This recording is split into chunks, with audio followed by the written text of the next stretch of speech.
আসসালামু আলাইকুম সুপ্রিয় শিক্ষার্থীবৃন্দ, কোর ক্যাম্প পরিবারের পক্ষ থেকে সবাইকে শুভেচ্ছা অভিনন্দন। বরাবরের মতো আমি আছি তোমাদের Imtiaz Yusuf Riyad sir, chemistry instructor হিসেবে। আজকে আমরা আলোচনা করব রাসায়নিক পরিবর্তনের একটি অন্যতম গুরুত্বপূর্ণ টপিক নিয়ে।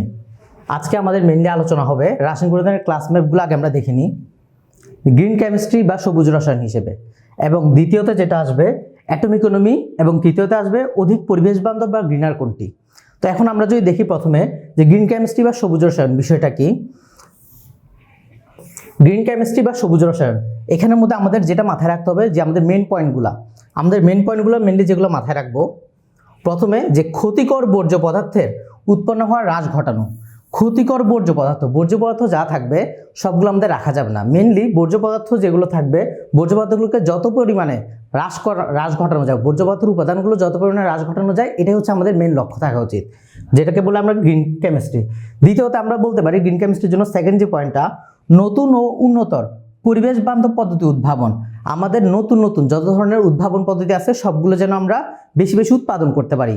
এবং 3 নম্বর যে পয়েন্টটা, সেটা হচ্ছে কাঙ্ক্ষিত উৎপাদ অধিক পরিমাণ উৎপাদন। অর্থাৎ আমাদের যে কাঙ্ক্ষিত উৎপাদটা, যেটা আমাদের দরকার পরিবেশের জন্য সবচেয়ে বেশি গ্রিনার এবং পরিবেশ বান্ধব, ওইটা আমাদের বেশি পরিমাণে উৎপাদন করতে হবে। এই সবগুলো বিষয় নিয়ে যে আলোচনা, সেটাকে আমরা বলতে পারি গ্রিন কেমিস্ট্রি বা সবুজ রসায়ন। এখান থেকে আমরা সংজ্ঞা দিতে পারি যে পৃথিবীতে রসায়নবিদগণেরা যে ক্ষতিকর বর্জ্য পদার্থের উৎপন্ন হওয়ার হ্রাস ঘটানো এবং নতুন ও উন্নতর পরিবেশ বান্ধব পদ্ধতি উদ্ভাবন, এছাড়া কাঙ্ক্ষিত অধিক উৎপাদন করার যে প্রক্রিয়া, তাকে আমরা বলতে পারি গ্রিন কেমিস্ট্রি। আর গ্রিন কেমিস্ট্রির সংজ্ঞাটা আমাদের এত বেশি ইম্পর্টেন্ট, আমাদের পরিবেশে বিশেষ করে একাডেমিকে কতে অনেক বেশি আসে, এই নিয়ে 7 থেকে 8 বার আসছে। তো এখন হচ্ছে আমরা দেখে নিলাম এর পরের টপিকটা, গ্রিন কেমিস্ট্রি থেকে আমাদের যেটা হচ্ছে মূল ইম্পর্টেন্ট টপিক, কিভাবে আমরা পড়তে পারি।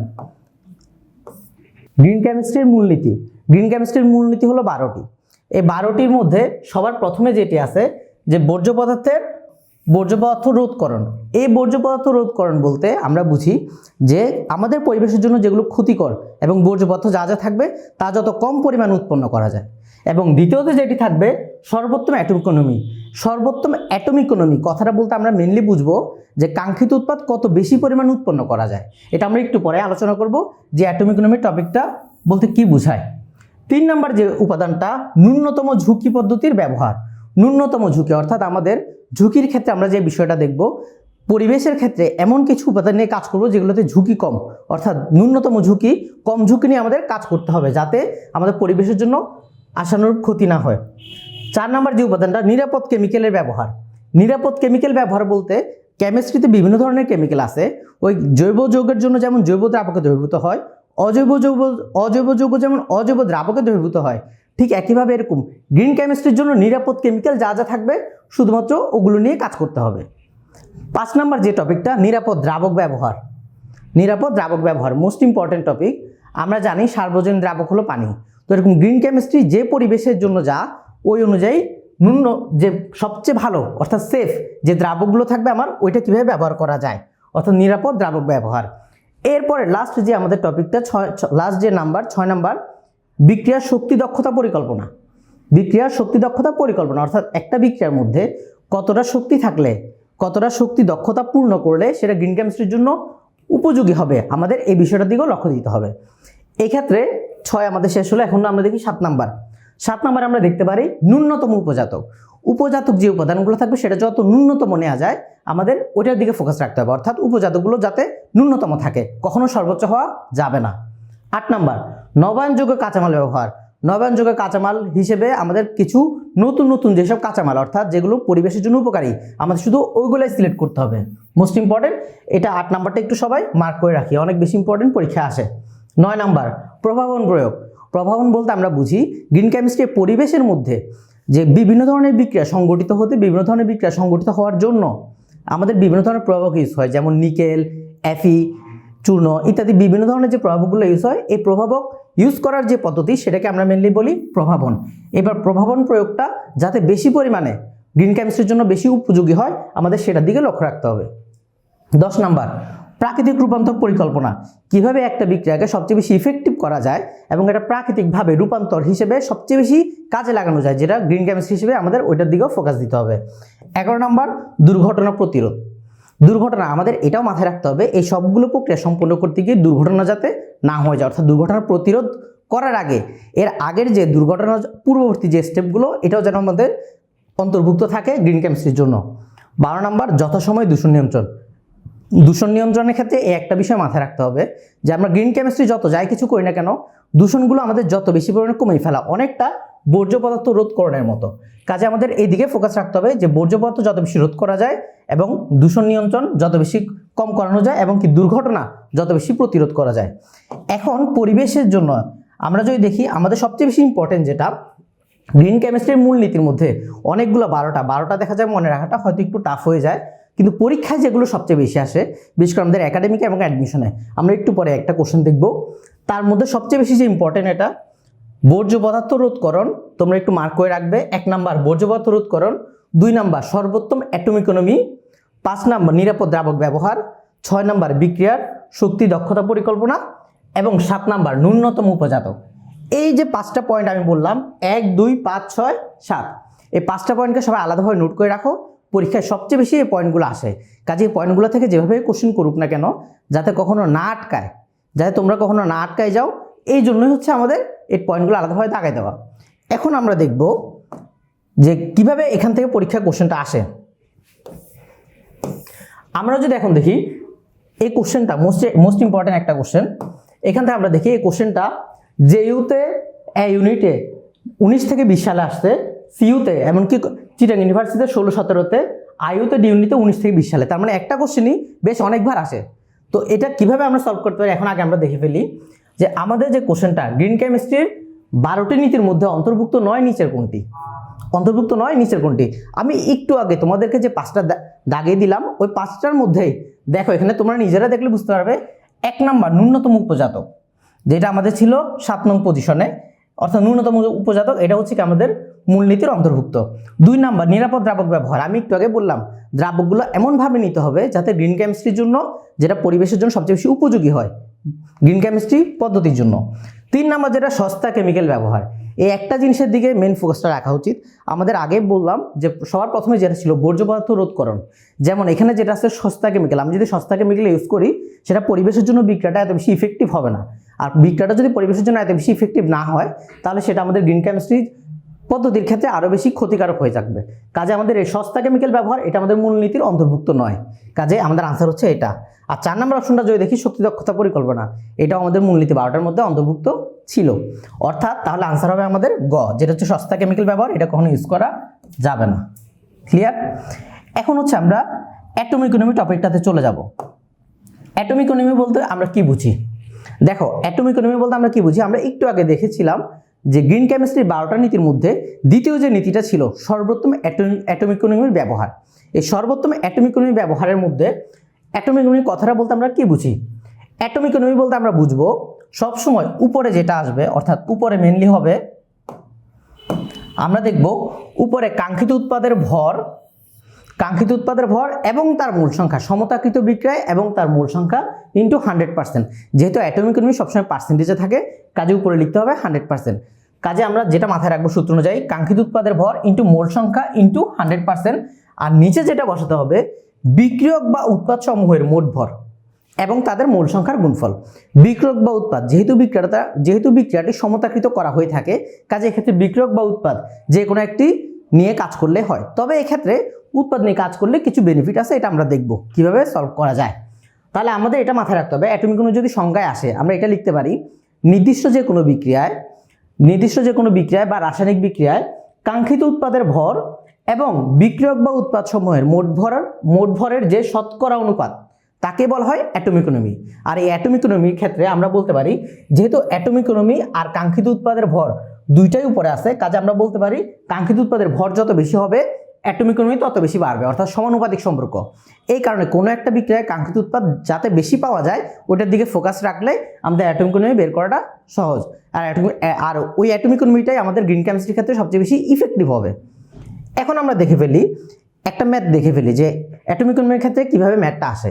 আমাদের এই যে সূত্রটার দিকে সবাই একটু ফোকাস দিব। আমাদের একটি প্রশ্ন দেখি, 2NH3 অর্থাৎ অ্যামোনিয়া অণু আয়নিত হয়ে নাইট্রোজেন এবং হাইড্রোজেনে পরিণত হয়।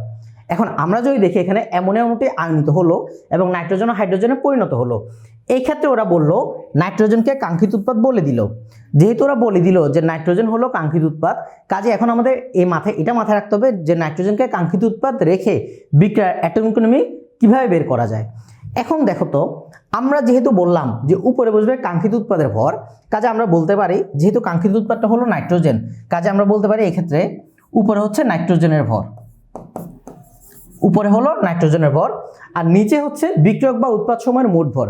চিন্তা করো, আমি যেটা বললাম যে উৎপাদ নিয়ে কাজ করলে সুবিধা কেন, যেহেতু আমি নাইট্রোজেনটা অলরেডি একবার উপরে বসাচ্ছি, আমি নিচে আরেকবার যদি লিখে ফেলি যে নাইট্রোজেনের ভর, তাহলে আমার আলাদাভাবে এটা আর হিসাব করতে হচ্ছে না। আমি শুধুমাত্র এই অংশটা যেহেতু নাইট্রোজেনের ভরটা একবার বসাবো, নিচে আবার যদি নাইট্রোজেনের ভর লিখে ফেলি, সাথে কেবলমাত্র H2 এর ভরটা আমরা বসিয়ে ফেললেই আমাদের ইজিলি অ্যাটমিক ইউনিটটা বের হয়ে যাবে।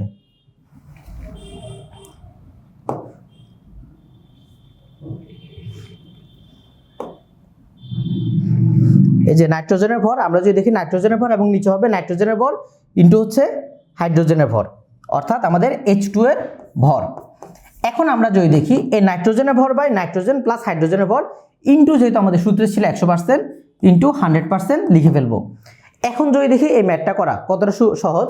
নাইট্রোজেনের ভর আমরা যদি বসাই এখানে, এটা ক্যালকুলেশনটা যদি আমরা এখানে করি, নাইট্রোজেনের ভর যখন আমরা নাইট্রোজেনের ভর বসাবো, নাইট্রোজেনের ভর হলো 28, নিচে হচ্ছে নাইট্রোজেনের ভর প্লাস হাইড্রোজেনের ভর, তাহলে নাইট্রোজেনের ভর 28 প্লাস হাইড্রোজেনের ভর কয়টা আছে?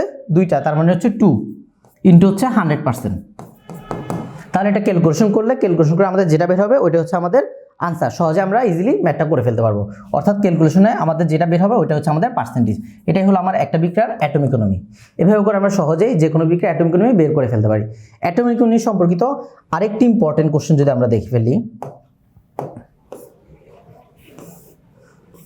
দেখো পরীক্ষায় সবচেয়ে বেশি যেটা ইম্পর্টেন্ট, এটা 4 মার্কসে অনেক বেশি আসে, বিশেষ করে ঢাকা বোর্ডে এবং ময়মনসিংহ বোর্ডের ক্ষেত্রে অনেক বেশি ইম্পর্টেন্ট। যে ময়মনসিংহ বোর্ডে বিভিন্ন কলেজে করতে দেখা যায়, বিশেষ করে সৈয়দ নজরুল, আনন্দমোহন, মুমিনুন্নেছা, এই কলেজগুলোতে অনেক বেশি করতে দেখা যায়। এখন আমরা যদি দেখি যে আমাদের টপিকটা হলো পরিবেশ বান্ধব কোনটি, এটাকে কখনো কখনো পরিবেশ বান্ধব কোনটি বা ইংলিশে বললে গ্রিনার কোনটি এটিও বলে। এখন কোশ্চেনটা আমরা কীভাবে সলভ করতে পারি, দেখো আমাদের প্রথমে এখানে বলা আছে যে ইথানল উৎপাদনে, আমাদের প্রথমে এখানে বলা আছে যে ইথানল উৎপাদনের ক্ষেত্রে, অর্থাৎ ইথানল উৎপাদনের নিচের কোন বিক্রিয়াটা অধিক পরিবেশ বান্ধব। এখানে আমাদের দুইটি বিক্রিয়া দেওয়া আছে। পরিবেশ বান্ধবের ক্ষেত্রে আমরা একটু আগে বললাম যে অ্যাটমিক ইকোনমি, যে কোনো একটা বিক্রিয়ার অ্যাটমিক ইকোনমি যত বেশি হবে ওই বিক্রিয়াটি তত বেশি পরিবেশ বান্ধব বা গ্রিনার হবে। তো যেহেতু আমার বিক্রিয়াটি সবচেয়ে বেশি পরিবেশ বান্ধব বা গ্রিনার করতে হলে অ্যাটমিক ইকোনমি বেশি করতে হবে, এই জন্য আমরা এখানে যে দুইটা বিক্রিয়া আছে, আমরা দুইটা বিক্রিয়ার ক্ষেত্রে দুইটা অ্যাটমিক ইকোনমি বের করব। যার অ্যাটমিক ইকোনমি বেশি আসবে ওই বিক্রিয়াটি হবে ওই পরিবেশের জন্য সবচেয়ে বেশি পরিবেশ বান্ধব বা গ্রিনার। এখন আমরা দেখে ফেলি ম্যাথটা কীভাবে করতে পারি। আমরা যে আগের স্লাইডে যেটা দেখলাম যে অ্যাটমিক ইকোনমি বলতে বোঝায় উপরে হচ্ছে কাঙ্ক্ষিত উৎপাদ, নিচে হচ্ছে উৎপাদ সমূহের বা বিক্রিয়ক সমূহের মোট ভর।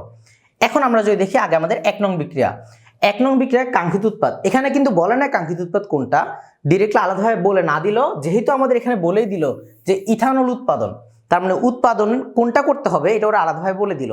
কাজে আমরা বলতে পারি এখানে ইথানলটাই হচ্ছে কাঙ্ক্ষিত উৎপাদ, কাজে আমাদের কাজ হচ্ছে ইথানল নিয়ে।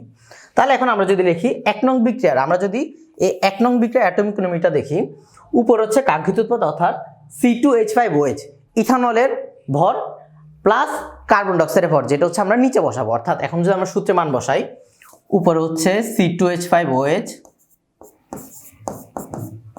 2 × C2H5OH, যেহেতু আমাদের সমতাকৃত বিক্রিয়ায় 2 × দেওয়া আছে, কাজে আমরা 2 × C2H5OH এর ভর বসাবো উপরে, আর নিচে বসাবো 2 × C2H5OH প্লাস 2 × কার্বন ডাইঅক্সাইডের ভর। যেহেতু আমাদের সমতাকৃত বিক্রিয়ায় মোল সংখ্যাটা আছে, কাজে আমাদের মোল সংখ্যাটাকে কাউন্ট করতে হবে। কাজে এখন আমরা বসাবো 2 × C2H5OH বা ইথানল যাকে বলি, প্লাস 2 × কার্বন ডাইঅক্সাইডের ভর ইন্টু হচ্ছে আমাদের 100%। যেহেতু আমার অ্যাটমিক ইকোনমিটা সবসময় আমাদের 100%, যেহেতু 100% বের করতে হয়, কারণ যাতে রেজাল্টটা পার্সেন্টেজে চলে আসে।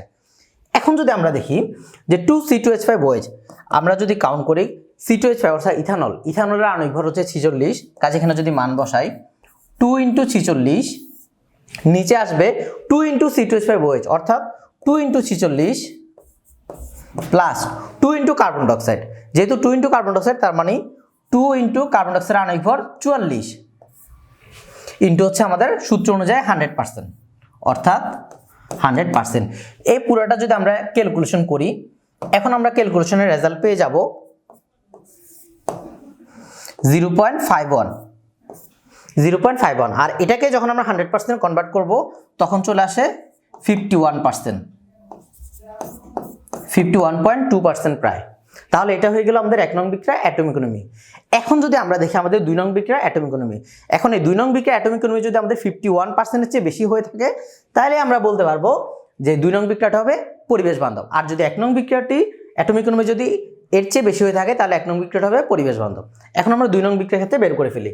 2 নং বিক্রিয়া বলা আছে যে ইথাইল ব্রোমাইড পটাশিয়াম হাইড্রোক্সাইডের সাথে বিক্রিয়া করে, গাঢ় পটাশিয়াম হাইড্রোক্সাইডের সাথে বিক্রিয়া করে ইথানল প্লাস পটাশিয়াম ব্রোমাইড উৎপন্ন করে। এখন এই বিক্রিয়ার উৎপাদ হলো আমাদের এতটুকু। যেহেতু আমার উৎপাদ হচ্ছে C2H5OH প্লাস KBr, কিন্তু এর মধ্যে কোশ্চেনে বলা ছিল যে ইথানল উৎপাদনে, যেহেতু ইথানল বললো কাজে আমার উপরে বসবে শুধু ইথানলের ভর, অর্থাৎ C2H5OH এর ভর, উপর হচ্ছে C2H5OH এর ভর। এখানে সমতাকৃত বিক্রিয়া, এর সাথে কোনো মূল সংখ্যা ছিল না, এই কারণে আমরা কোনো মূল সংখ্যা দিইনি। যদি এখানে কোনো মূল সংখ্যা থাকতো আমরা ওইটাকে কাউন্ট করতাম। এখন নিচে তাহলে বসবে মোট উৎপাদের ভর, যেহেতু মোট উৎপাদ তার মানে নিচে আসবে C2H5OH প্লাস হচ্ছে পটাশিয়াম ব্রোমাইড অর্থাৎ KBr এর ভর। এখন আমরা যদি দেখি এর আণবিক ভর বসিয়ে, C2H5 হলো 46, নিচে হচ্ছে C2H5OH 46 প্লাস পটাশিয়াম ব্রোমাইড হলো 75, পটাশিয়াম হলো 39। পুরোটা যদি আমরা ক্যালকুলেশন করি ইন্টু 100%, পুরোটা ক্যালকুলেশন করলে আসবে 0.28, আর এটাকে যদি আমরা পার্সেন্টেজে কনভার্ট করি 28%। তাহলে এই যে দেখি আমরা প্রথম বিক্রিয়ার ক্ষেত্রে আমরা অ্যাটমিক ইকোনমি পেলাম 51%, আর দ্বিতীয় বিক্রিয়ার ক্ষেত্রে আমরা অ্যাটমিক ইকোনমি পেলাম 28%। তাহলে আমরা এখান থেকে দেখে বলতে পারি যে ইজিলি অ্যাটমিক ইকোনমি যার বেশি হবে ওই বিক্রিয়াটি তত বেশি পরিবেশ বান্ধব। এভাবে আমরা অ্যাটমিক ইকোনমির মাধ্যমে কোন বিক্রিয়াটি পরিবেশ বান্ধব হবে বা গ্রিনার হবে এটা আমরা সহজেই বের করে ফেলতে পারি। এই অ্যাটমিক ইকোনমির টপিকটা আমাদের সাস্ট, মেডিকেল, ডিউ থেকে শুরু করে সব জায়গায় অনেকটা ইম্পর্টেন্ট। তবে মেডিকেলের ক্ষেত্রে কম আসে, যেহেতু মেডিকেলের ক্ষেত্রে উইদাউট ক্যালকুলেটর ইউজ করতে হয়।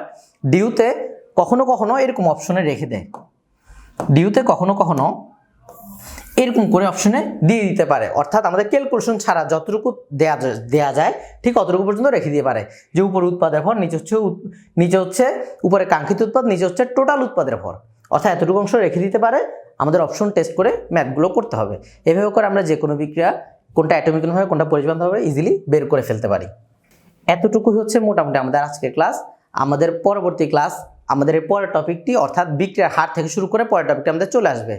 তো সবাইকে আমাদের সাথে থাকার জন্য ধন্যবাদ। কোর ক্যাম্প পরিবারের পক্ষ থেকে সবাইকে শুভেচ্ছা ও অভিনন্দন। আসসালামু আলাইকুম।